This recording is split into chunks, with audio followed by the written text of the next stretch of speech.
Hi everyone, my name is Sophie Hodges and I'm going to help you break down macronutrients. Macronutrients are your proteins, carbs, and fats.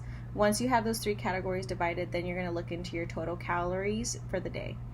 When you're also doing your macronutrients, please take into account how much your body burns a day just to live, and also how much your body burns when you're working out or if you're somewhat little active. For me, I'm going to use an example in all of these categories.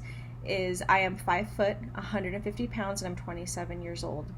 I burn anywhere from 600 to 800 calories a day, and that's with me working out 6 days a week for 90 minutes or more. What it takes for my body to live is at least 1,800 calories a day as well.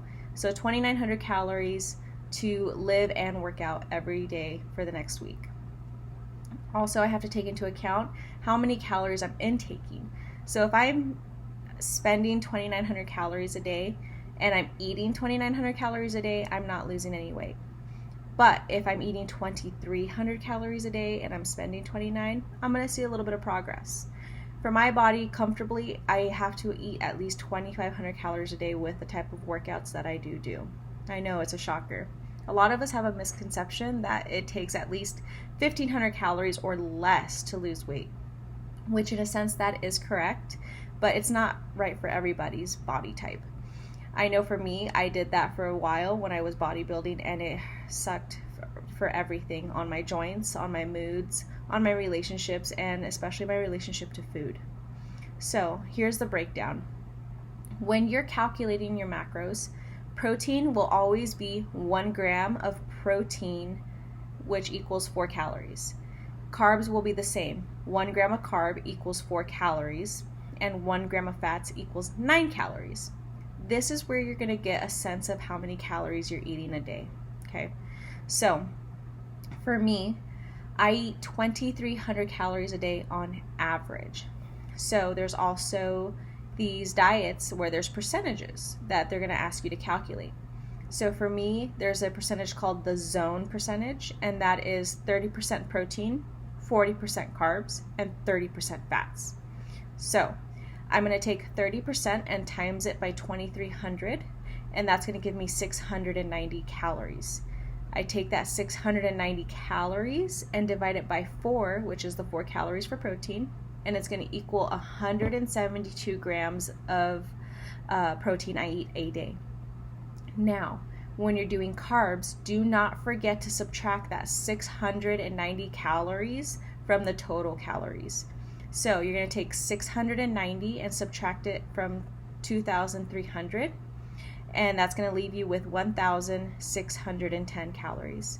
You're going to take 40% times it by the 1,610 calories, and that's going to give you a portion of 644 calories. You're going to take that 644 and divide it by 4 calories. That's going to leave you with 161 grams of carbs a day that you eat.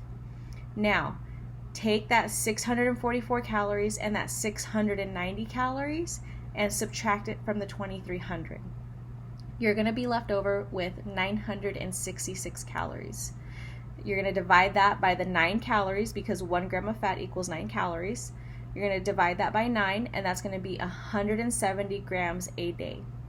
Now, I've played with these numbers for a long time, and I've fine-tuned my numbers to the point where I feel comfortable at these numbers. 23 to 25 is a range because 23 is typically my rest day calories, and 25 is my days that I work out. Now, mind you, I am a muscle builder, so I love to build muscle. That is my goal. And also to fuel my body. And I do know that when I have more carbs in my diet, my workouts are 100% more effective. I do CrossFit movements, so typically when I research these diets, carbs and protein are going to be your two best friends when you're trying to do high intensity movements for such long periods of time. And also if you're doing short periods of workouts at a higher intensity, that will also help fuel your workouts as well. So always take into account that if you are trying to calculate your protein, you are going to do 1 gram times your body weight. So I am 150 pounds. So 1 times 150 is 150 grams of protein. you're going to take 1 times same thing, 150 for carbs, and that's 150 grams of carbs. And then for fats, you always want them to be just a slight bit less, just so that way you're not using them as an energy source, because you also have to take into account that fats and carbs can be an energy source for your body. It just depends the type of diet you want to do. So some people like to do the keto diet. That's where their fats are going to be higher and their carbs are going to be a lot lower. And also, if you're going to do muscle building, that's where you want your carbs to be a little bit higher. Keto does work for everybody, but not for a very long time. At some point, you're going to have to introduce carbs back into your diet to build more muscle. Also take into account, if you are diminishing your carbs in your diet, you're taking away your water intake. Not meaning how much you drink, but how much your body holds. So 1 gram of carb equals 4 grams of water. Now, say I eat 150 grams of carbs, that's 150 times 4, and that's how much water I have. Now, if you take that number and bring it down to 30 grams of carbs and times that by 4, that's only 120 grams of water.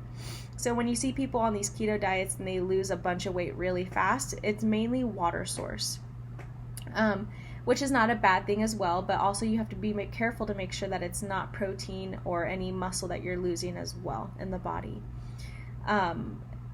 I always say track your food for 3 days on MyFitnessPal. See how many calories you eat every day. Don't try to think healthy, just eat, what your normal day is. And then take that average number of calories and mess with those percentages.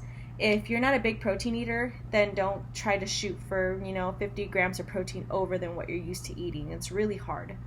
Also for carbs, if you're a big carb eater and you all of a sudden diminish it, it's gonna take a big hurt on you as well. So try to keep these all into account when you're trying to calculate your macros every single day. And if you need help, always find a fitness professional, a dietitian, a registered nutritionist. Any of those 3 will help you the best. But also, I am also not a registered nutrition, but I do have my certification in nutrition through my personal training. So if you ever need help, I'm here for you. Have a great day.